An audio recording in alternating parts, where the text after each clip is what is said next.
A história não pode ser um instrumento político. Acho absolutamente inaceitável. E vai contra toda a deontologia do historiador. Mas não é só nisto. Quando alguém conta a história porque quer provar uma determinada teoria, ou quer defender uma determinada ideia, ou um determinado regime, ocultando ou desprezando ou não atribuindo importância a fontes e sobrevalorizando outras para encarreirar a conclusão para um determinado sítio, isto é desonestidade completa, isto não é história, isto não é nada, isto é instrumentalizar a história. E há quem faça com habilidade. Um historiador, alguém que se tem dedicado ao estudo da pobreza como eu, fica com a sensação, isto é uma heresia quase um historiador dizer isto, mas fica com a sensação que não há uma progressão linear. Os argumentos que nós ouvimos no século XVI, século XVII, século XVIII, século XIX, agora dizem, querem receber o rendimento mínimo é porque não querem trabalhar.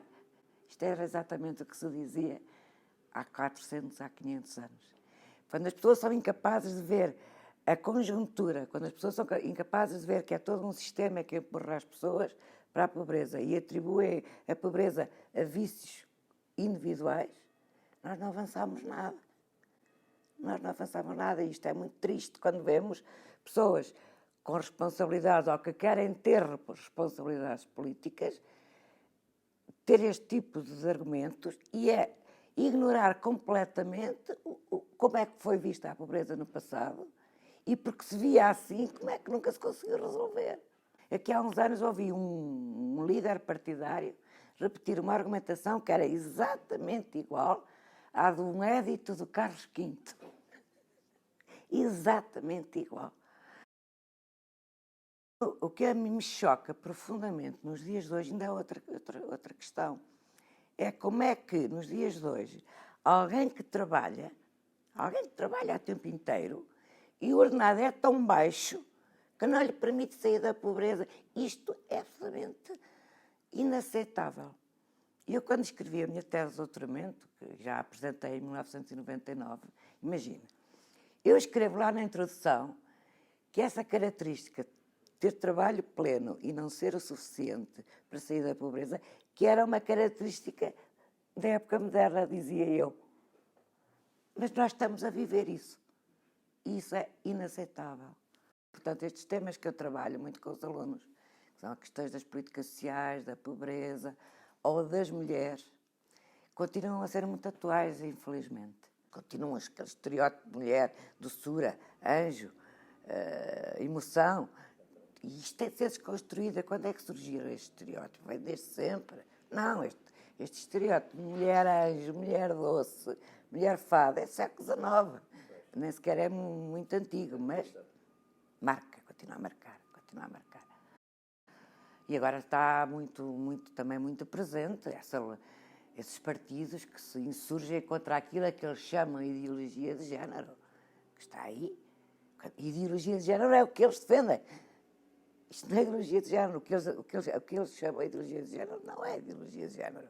Ideologia de género é o que eles defendem, porque atribuem a homens e mulheres características específicas e que, portanto, têm papéis específicos a desempenhar, decretados não sabem porquê, uma entidade divina, enfim, não sabem porquê. Falta conhecimento, porque eu noto essa falta de conhecimentos na opinião pública, no jornalismo, na sociologia, noto mesmo. Portanto, nós não estamos a conseguir fazer passar a mensagem. Depois há um problema muito grande quando os manuais de história do secundário estão com um desfazamento em relação à investigação atual tremendo.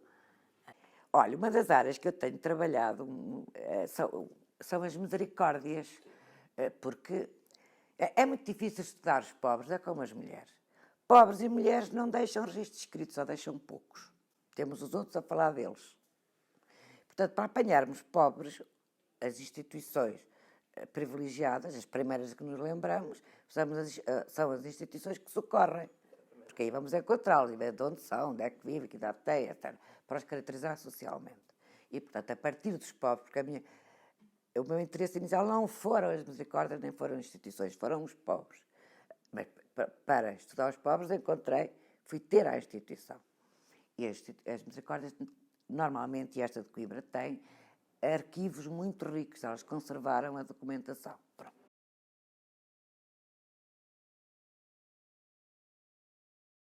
Em 1974, o país dá-se a Revolução e o país não tem um Serviço Nacional de Saúde. Pronto. E 2/3 das camas hospitalares deste país eram das misericórdias, privadas. A solução encontrada foi ocupar os hospitais das misericórdias. Não foi nacionalizar, como se diz, porque nacionalizar é expropriar, mas ocupar. Inicialmente a título gratuito, depois passaram a pagar renda, mas só depois. Portanto, ocuparam. Claro, as misericórdias não gostaram. 75 distritais, depois também os conselhos não gostaram. Portanto, as misericórdias recorrem à Igreja pedindo ajuda, porque vê no Estado o inimigo. E começam a contar a história. Eles dizem que querem esclarecer historicamente o passado, mas não recorreram a historiadores, foram eles próprios que fizeram a história. Então a história que se conta é nos anos 70, do século XX. A história é assim: as misericórdias sempre foram da Igreja, eram da Igreja, foi o Estado que se apropriou delas, a determinada altura não se sabe bem quando, porque há que devolver as misericórdias à Igreja. E o governo português, e os governos portugueses, devolveram, entre aspas, quer dizer, deram as misericórdias à Igreja. Neste momento, as misericórdias estão sob tutela, cada misericórdia está sob tutela do bispo da sua diocese. O que tem todo o direito de fazer, porque elas sempre foram autónomas, e se assim quiserem, todo o direito de fazer. Agora, não podem reescrever a história. Nem podem ir com argumentos para o governo, que foi assim. Os governos entregaram as misericórdias aos bispos, laborando num erro histórico.